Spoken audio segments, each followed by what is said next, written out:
வணக்கம். திரையரங்கம். பா பா பா இது ஒரு மலையாள திரைப்படம். இந்த திரைப்படத்தினுடைய இயக்குனர் தனஞ்சய் ஷங்கர்.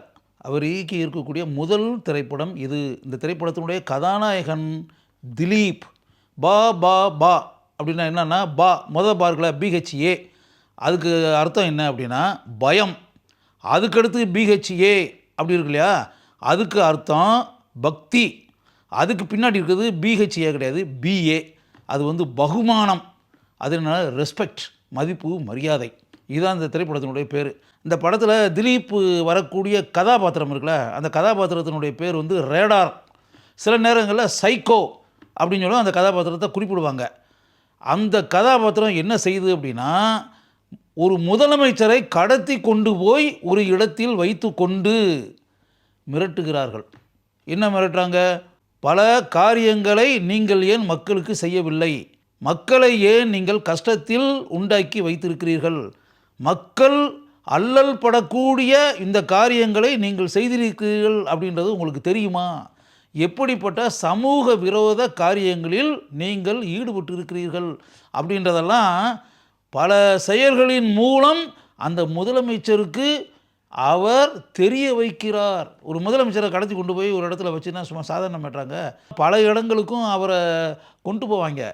அழைச்சிட்டு போய் அவர் நேரடியாகவே என்ன நடக்குது, ஊரில் என்ன நடக்குது, நாட்டில் என்ன நடக்குது, நகரங்களில் என்ன நடக்குது, கிராமங்களில் என்ன நடக்குது, உண்மையாகவே நம்ம செஞ்ச காரியங்களால் மக்கள் எந்த அளவுக்கு பாதிப்புக்கு ஆளாகியிருக்காங்க, மக்கள் எந்த அளவுக்கு வறுமையில் சிக்கி வாழ்ந்து கொண்டிருக்கிறார்கள், மக்கள் எந்த அளவுக்கு தொல்லைகளையும் துயரங்களையும் அனுபவித்து கொண்டிருக்கிறார்கள் அப்படின்றதெல்லாம் நேரடியாக அவர் பார்த்து உணரக்கூடிய வகையில் பல அருமையான காரியங்களை திலீப் இந்த திரைப்படத்தில் எப்படி செய்கிறார் அப்படின்றத நமக்கு காட்சிகளாக காட்டுகிறார்கள். அந்த முதலமைச்சர் கதாபாத்திரத்தில் நடிச்சிருக்கவர் அருமையான நடிகரான பைஜு சந்தோஷ்.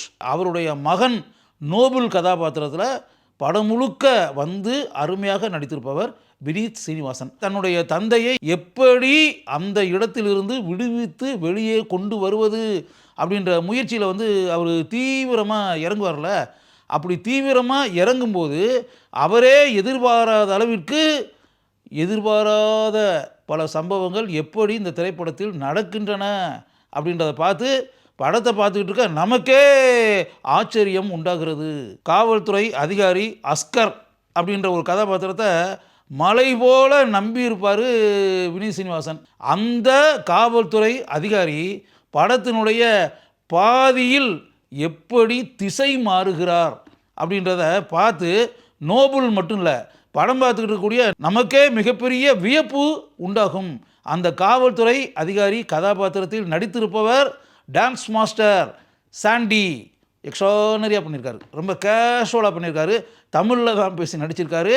லாஜிக்கே பார்க்காம 2.25 மணி நேரம் ஒரு பொழுதுபோக்கு படத்தை பார்க்குறோம் அப்படின்ற மாதிரி நினச்சிக்கிட்டு போய் உட்காந்தோம்னா படத்தினுடைய ஆரம்பத்துலேருந்து கிளைமேக்ஸ் வர படம் கலகலப்பாக இருக்கும். வினீத் சீனிவாசன் அந்த திரைப்படத்தில் நடித்திருக்கிறார் அப்படின்னு சொல்கிறேன். அவருடைய தம்பி தியான் சீனிவாசன் இதில் ஒரு யூடியூபராகவும் பத்திரிகையாளராக வருகிறார். பரவாயில்ல, அந்த பரபரப்புக்காக என்னத்தையா ஒன்று பேசி இப்படின்ற பேட்டர்னில் ஒன்று வரும்ல, அப்படிப்பட்ட ஒரு கதாபாத்திரம் தியான் சீனிவாசன் ஏற்று நடித்திருக்கக்கூடிய கதாபாத்திரம். படத்தினுடைய உச்சக்கட்ட காட்சியில் அந்த கதாபாத்திரத்திற்கு முக்கியத்துவம் தரப்பட்டிருக்கிறது. பாலு வர்கீஸ் அப்படின்னு சொல்லிட்டு ஒரு அருமையான மலையாள நடிகர். அவர் கண் பார்வை தெரியாத ஒரு கதாபாத்திரத்தில் வராரு. அந்த கதாபாத்திரம் படத்தில் மிகவும் முக்கிய பங்கு வகிக்கக்கூடியது. அந்த கதாபாத்திரத்தின் தாயாக நடித்திருப்பவர் நம்முடைய சரண்யா. மலையாளத்தில் பேசி சரண்யா நடித்திருக்கிறார். இவர்கள் தவிர படத்தில் வரக்கூடிய முக்கிய கதாபாத்திரம் ஒன்றில் ரெடின் கிங்ஸ்லி நடித்து தன்னுடைய கலகலப்பான நடிப்பை வெளிப்படுத்தி இருக்கிறார். ரேடார் கதாபாத்திரத்தில் வரக்கூடிய திலீப்பின் தந்தையாக நடித்திருப்பவர் சித்தார்த் பரதன். இயக்குனர் பரதனின் மகன்.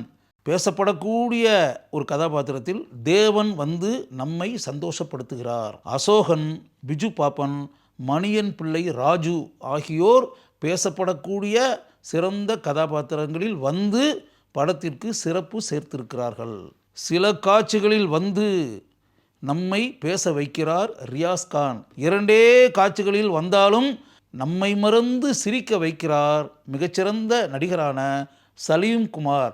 படம் முழுக்க எக்ஸ்ட்ரானரியாக தனக்கே உரிய தனித்துவ நடிப்பை ரேடார் சைக்கோ கதாபாத்திரத்தில் திலீப் முத்திரை பதிக்கக்கூடிய அளவிற்கு நடித்து நம்முடைய உள்ளங்களை முழுமையாக கவர்ந்திருக்கிறார் அப்படின்னு சொல்லிக்கிட்டு இருக்கிறதுக்கு மத்தியில் நீங்கள் ஆச்சரியப்படக்கூடிய இன்னொரு மிகப்பெரிய தகவலை இப்போது நான் கூறப்போகிறேன்.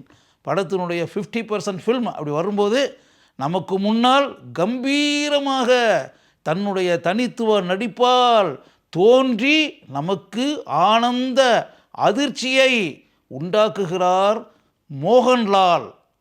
செகண்ட் ஹாஃப் ஃபுல்லாகவே மோகன்லால் வர்றாரு படத்தில். அவர் ஏற்று நடித்திருக்கக்கூடிய கதாபாத்திரத்தினுடைய பேர் கில்லி பாலா. கில்லி பாலா அப்படின்ற கதாபாத்திரத்தில் வந்து ஆட்சி செய்கிறாரு கலகலப்பா. அப்படியே மோகன்லாலுக்குன்னு இருக்கக்கூடிய அந்த சுறுசுறுப்பு துருதுருப்பு அப்படிலாம்ல செகண்ட் ஹாஃப் ஃபுல்லாகவே படத்தை வந்து தன் கையில் எடுத்துக்கிட்டாரு. அவரும் திலீப்பும் செகண்ட் ஹாஃபில் வரக்கூடிய காட்சிகள் இருக்கு பாருங்கள், எக்ஸ்ட்ரானரி.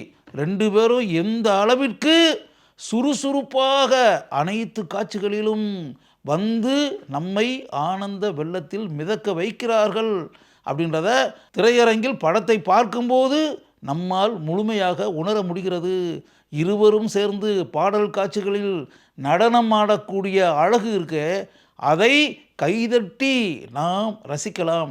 சண்டை காட்சிகளில் மோகன்லாலும் திலீப்பும் எந்த அளவிற்கு மிகுந்த ஈடுபாட்டுடன் நடித்திருக்கிறார்கள் என்பதை பார்ப்பதே சுவாரஸ்யமான ஒரு அனுபவம். நடிகர் விஜயின் பெயர் பல இடங்களில் கூறப்படுகிறது. அந்த பெயரை கூறுபவர் மோகன்லால். விஜய் கதாநாயகனாக நடித்த ஒரு திரைப்படத்தில் பயன்படுத்தப்பட்ட காரை படத்தில் காட்டுகிறார்கள். அந்த காரை படப்பிடிப்புக்காக அனுப்பியது நான் தான் என்று கூறக்கூடிய மோகன்லால் அது யாருடைய திரைப்படம் என்று சொல்லும்போது தளபதி விஜய் நடிக்கக்கூடிய தமிழ் திரைப்படம் அப்படின்னு சொல்லி மோகன்லால் சொல்கிறாரு. இதெல்லாம் திரையரங்கில் பெரிய அளவில் கைதட்டல் வாங்கிய காட்சி. படத்தினுடைய உச்சகட்ட காட்சியில் கடத்தப்பட்ட அந்த முதலமைச்சர் விடுவிக்கப்பட்டாரா, அப்போது என்ன நடைபெறுகிறது அப்படின்றத மிகவும் சுவாரஸ்யமாக காட்டியிருக்கிறார்கள். படத்தினுடைய கிளைமேக்ஸில் கூட மோகன்லால் வந்து நம்மை வேறு ஒரு உலகத்திற்கே அழைத்து செல்கிறார். இந்த படத்தினுடைய மிகப்பெரிய ப்ளஸ் பாயிண்ட் இந்த படத்தில் நடித்திருக்கக்கூடிய மோகன்லால். திலீப்பிற்கு உதவியாக இருக்கட்டும் என்று நினைத்து மோகன்லால் இந்த திரைப்படத்தில் நடிக்க சம்மதித்திருப்பார் என்று நான் நினைக்கிறேன். ஆர்மோ இந்த திரைப்படத்திற்கு ஒளிப்பதிவாளராக பணியாற்றியிருக்கிறார். தன்னுடைய பணியை இவர் செவனே செய்திருக்கிறார். இந்த திரைப்படத்திற்கு படத்தொகுப்பாளராக பணியாற்றியிருப்பவர் ரஞ்சன் ஆப்ரஹாம். ஏராளமான திரைப்படங்களுக்கு படத்தொகுப்பாளராக பணியாற்றி இருக்கக்கூடிய இந்த அனுபவ எடிட்டருடைய அனுபவத்தை இந்த திரைப்படத்தினுடைய அனைத்து காட்சிகளிலும் நம்மால் உணர முடிகிறது. ஷான் ரஹ்மான் இந்த திரைப்படத்தினுடைய பாடல்களுக்கு இசையமைத்திருக்கிறார். பாடல்கள் ரசிக்கக்கூடிய அளவில் இருக்கின்றன. இந்த திரைப்படத்தினுடைய பின்னணி இசையை அமைத்திருப்பவர் கோபி சுந்தர். இந்த திரைப்படத்தினுடைய கதையோட்டத்திற்கு கோபி சுந்தரின் பின்னணி இசை அருமையாக உதவி இருக்கிறது. படம் முடியக்கூடிய இடத்தில் இன்னொரு ஆனந்த அதிர்ச்சி. அது என்ன என்றால், நம்முடைய எஸ்ஜே சூர்யா வந்து ஒரு கலகலப்பை உண்டாக்குகிறார். மிகப்பெரிய கதை எதுவுமே இல்லாமல் கலகலப்பான ஒரு திரைப்படத்தை சிறிது கூட போரடிக்காமல் இயக்கிய தனஞ்சய் சங்கரை நான் பாராட்டுகிறேன். பொழுது போகக்கூடிய என்டர்டைன்மெண்ட் எலிமெண்ட்ஸ் இருக்கக்கூடிய மோகன்லாலும் திலீப்பும் இணைந்து நடித்திருக்கக்கூடிய ஒரு திரைப்படத்தை பார்க்க வேண்டும் என்று நினைப்பவர்கள் ஒரு முறை இந்த திரைப்படத்தை பார்க்கலாம்.